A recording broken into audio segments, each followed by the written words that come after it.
আসছে, গ্রামের মানুষ আপনারাও আসবেন এবং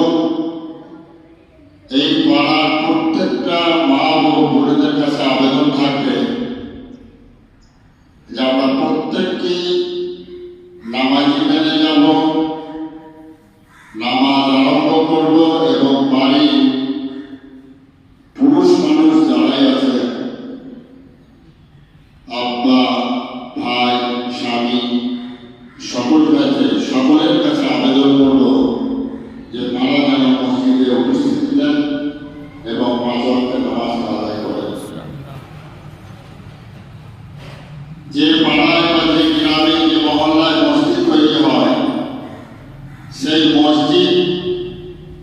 যদি আবাদি হয়, মসজিদ যদি আবাদ করা হয়, মসজিদের খোলা হচ্ছে নামাজি মুসল্লি যদি মসজিদের যত্ন পান হন, মসজিদকে যত্ন নেন, মসজিদের আদব আখলাক, মসজিদের প্রত্যেকটা প্রয়োজনকে যদি তারা আন্তরিকতা নেন এবং মসজিদের যে উদ্দেশ্য, সেই উদ্দেশ্য যদি সাফল্যমণ্ডিত করার চেষ্টা করেন, তাহলে দেখা যাবে এই মসজিদই তাদের জন্য